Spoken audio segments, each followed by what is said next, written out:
Février 2020, c'est le début d'une nouvelle ère, d'un nouveau plan. La France accueillera la Coupe du Monde dans 4 ans et le nouveau sélectionneur Fabien Galtier nous a bien prévenus. On pense de manière forte qu'on va redevenir une nation majeure du rugby mondial parce qu'on va gagner des matchs, parce qu'on va gagner des titres vite. Et ça doit commencer par le tournoi de destination. On est le 2 février, c'est le dernier match de la première journée du tournoi et c'est l'heure du crunch. France-Angleterre, c'est une confrontation vieille de 100 ans. Les Français en veulent toujours aux Anglais pour Jeanne d'Arc, et les Anglais sont dégoûtés de ne pas avoir pu s'installer chez nous. C'est le 105e match entre ces deux nations, et ça doit être le jour de la renaissance pour les Bleus. En fait, ça fait trop longtemps qu'on attend une équipe solide, régulière dans les victoires, et qui nous fait vibrer. Là, la tâche elle est énorme, parce que les Anglais ont une équipe vice-championne du monde, avec 46 sélections de moyenne. C'est 3 fois plus que la jeune équipe de France qui compte seulement 14,9 sélections de moyenne. C'est que dalle. Nouvelle tête, nouveau staff, nouvelle ambiance, et à ce moment, c'est clairement un pari. Si les Bleus perdent, ils perdent aussi l'espoir et la confiance que le public leur offre une fois de plus. Le Stade de France est d'ailleurs à guichet fermé, ce qui n'était pas arrivé depuis très longtemps. Seule la victoire compte, mais en face, ce sont nos pires ennemis. Le match va être dirigé par le fermier Nigel Owens, et Monsieur Owens, si vous passez par là, voilà, je suis désolé. On fait tous des erreurs dans la vie, en plus c'était sur un petit portable, enfin vraiment... Les Anglais vont taper le coup d'envoi, les Français, tout de bleu, blanc, rouge vêtus, sont prêts. Coup de sifflet, et c'est parti. Ford envoie le ballon et il est réceptionné par Grégory Aldrit. Malgré un certain malmenage à la retombée, les Bleus ouvrent l'angle et se dégagent. La touche n'est pas trouvée, mais quelques instants plus tard, Anthony Boutet va faire un arrêt de volée, ce qui permettra aux Bleus de respirer. La première touche du match sera anglaise et le lancer sera effectué par Jamie George. La stratégie anglaise Attendez, je regarde. Grégory Aldrit est premier jeu au pied, première chandelle.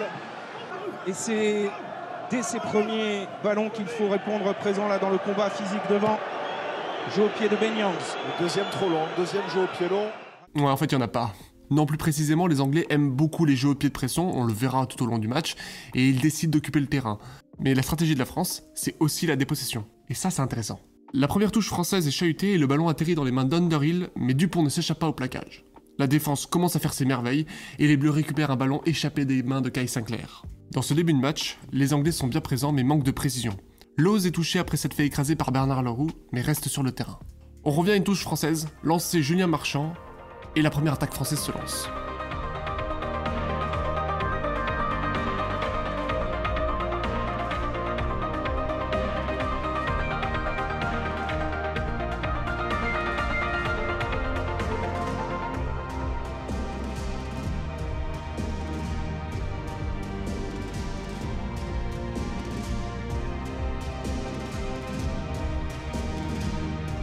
Teddy Thomas perce le rideau blanc. Dupont qui pèse auprès avec Teddy Thomas.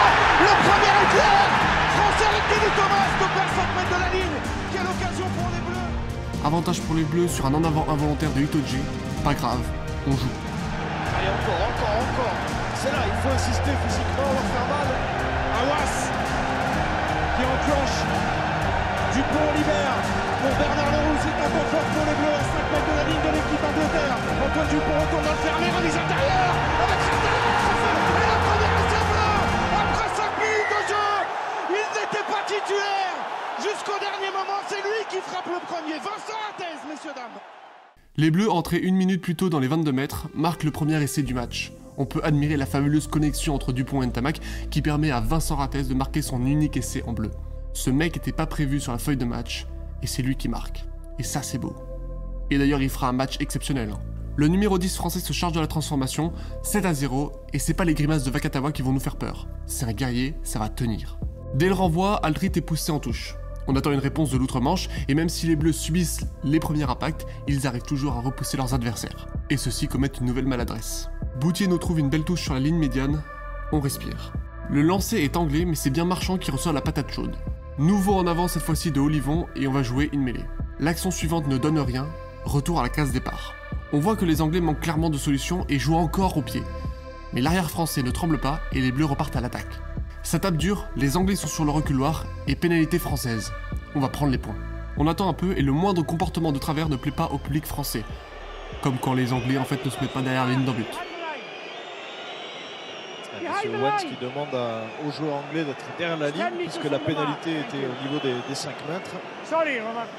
Mais bon, il en faut bien plus pour déstabiliser Romain Tamac, qui ajoute 3 points au compteur, ça fait 10-0 après un quart d'heure de jeu. Les Anglais font déjà un changement, Tuilagi blessé laisse sa place à Jonathan Joseph, ça c'est un bon signe pour nos jeunes coqs. Juste après leur envoi, toujours sur Aldrit au passage, les Anglais remettent la main sur le ballon et les Français défendent, mais ne lâchent rien. Pas même un shirt anglais qui semblait avoir gagné son duel. Vraiment, si vous aimez les plaquages d'école, vous êtes servis. Les Français plaquent aux jambes très bas et font tomber tout de suite leurs adversaires. On apprécie. Et les Anglais reculent. Du coup, chandelle. Mais une nouvelle fois c'est trop loin et on se dégage. Les Anglais relancent, mais Dupont a bien anticipé et les Bleus conservent le ballon. Quelques tas plus tard pour permettre à Dupont de revenir et celui-ci dégage.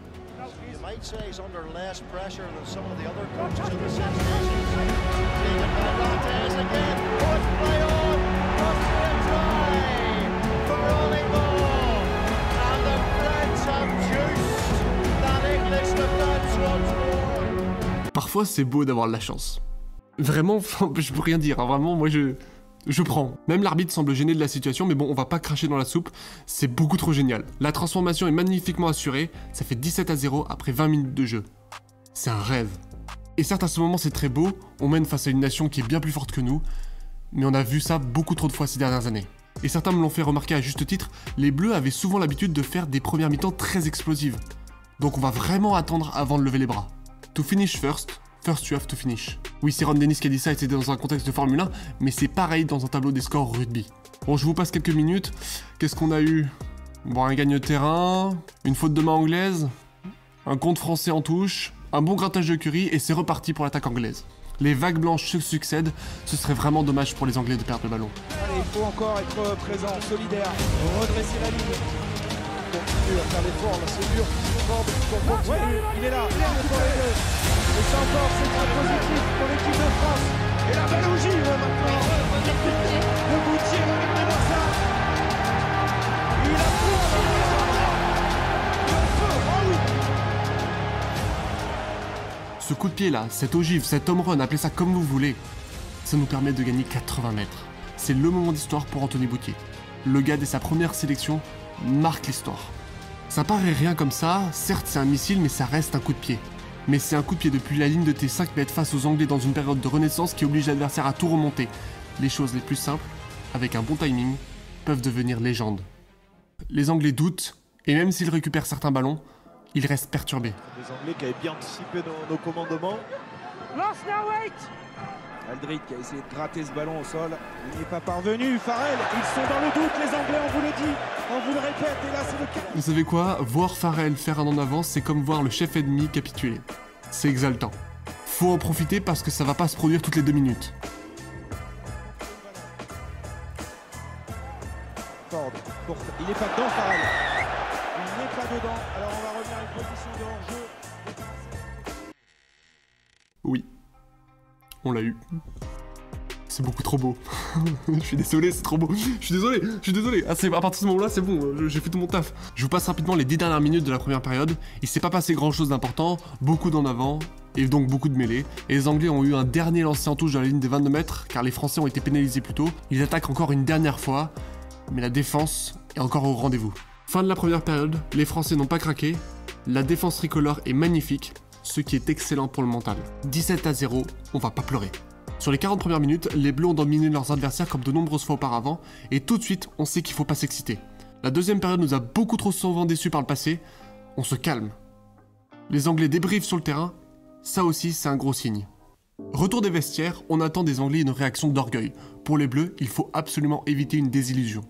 Owen siffle et c'est reparti, 40 minutes à jouer, c'est un nouveau match qui commence. Le début de la seconde période est beaucoup plus calme. Néanmoins, les Anglais arrivent à nous faire reculer à force de coups de pied et les Bleus ont un lancer en touche. On a déjà vu les Bleus être déstabilisés dans ce secteur, il faudrait pas que ça devienne une habitude. Ouais, un peu trop haute. Et attention à Itoje qui récupère ce ballon près de la ligne de l'équipe de France. Les Anglais ont seulement quelques mètres à faire et vous avez là une splendide bataille de tranchées.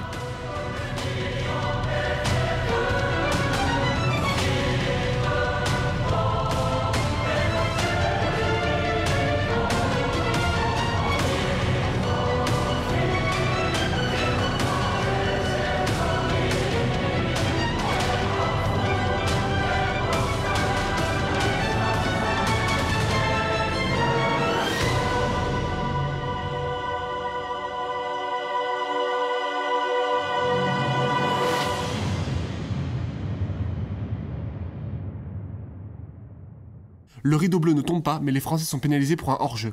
Les Anglais demandent à jouer une mêlée, c'est la situation la plus dure à défense, il y a de la place partout.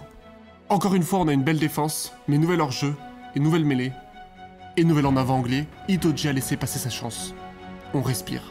Les Anglais rattaquent, mais Poirot, qui vient tout juste de rentrer en jeu, met les mains sur le ballon et pénalité contre l'Angleterre, il nous reste 30 minutes à jouer.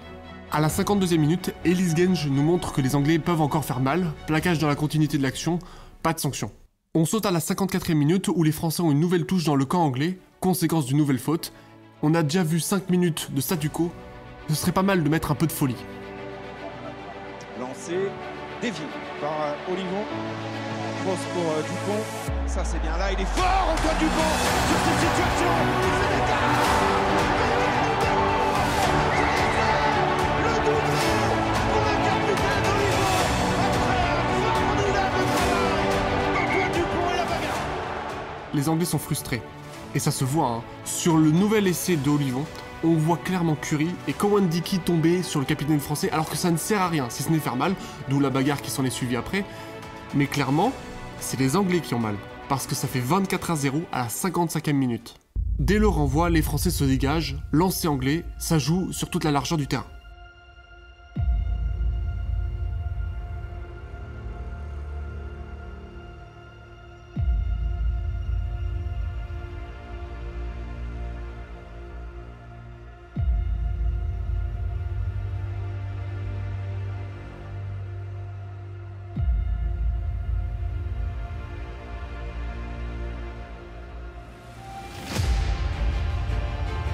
Sur un beau départ côté fermé, alors que Ratez appelait pour demander de l'aide, mais vient de marquer le seul essai anglais. Pas de problème à la vidéo, ça fait 24-7.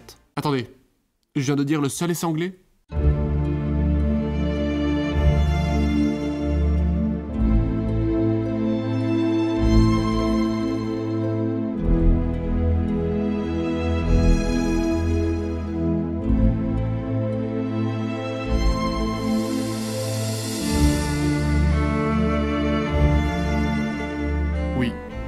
Mais vient de marquer un doublé en moins de 10 minutes et ça fait 24-14.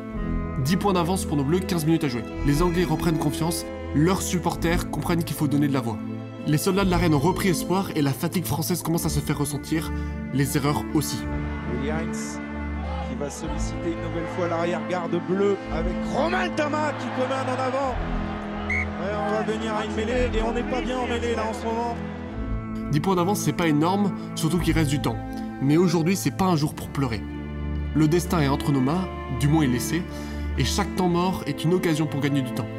Le cœur bat rapidement, le public est en apnée. Le ballon est de nouveau bleu, Dupont dégage, mais les Anglais reviennent encore. 7 minutes à jouer. Les Bleus sont dans la gestion, plus que 6 minutes. Une touche est concédée, lancé anglais, mais le ballon est bleu, puis blanc, puis Farrell perce. Oh la passe en pivot là. Oh hop hop hop Farrell qui est repris par Boris Balu, mais les Anglais sont de retour avec Heinz auprès pour Kreuz. Oh là là, il va aller au bout. Il a été retourné dans le but. Vous voyez, normalement, Chris aurait dû marquer cet essai. En face, c'est un arrière, lui, c'est un avant. L'arrière est jeune de surcroît. Il n'y a rien à faire. Mais Boutier ne s'échappe pas au plaquage. Il va se sacrifier. Il nous reste 4 minutes à jouer. Mêlée à 5 pour l'Angleterre, chaque seconde nous rapproche un peu plus d'un exploit tant mérité. Les Bleus jettent leur dernière force dans la bataille, à l'image d'un magnifique caramel de Dupont sur son vis-à-vis. On apprécie. Moins de 3 minutes à jouer, mais cette fois la mêlée est bleue.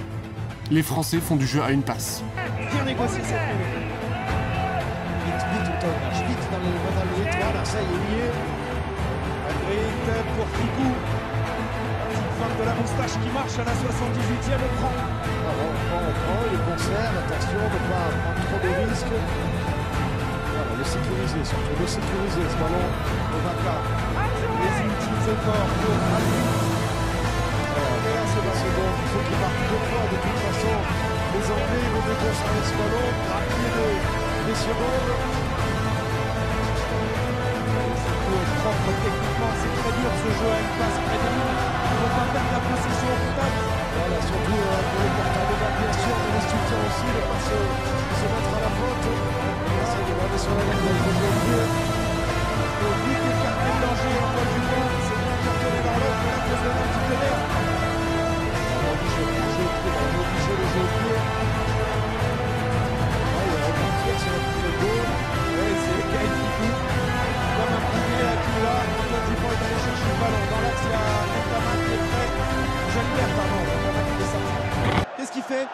Et qu'est-ce qu'il fait?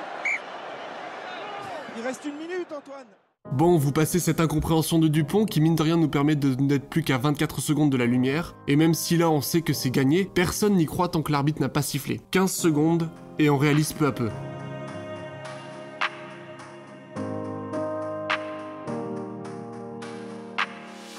« 80 minutes, c'est fait. Les Bleus sont pénalisés mais sont gagnants. Et ça, c'est exceptionnel.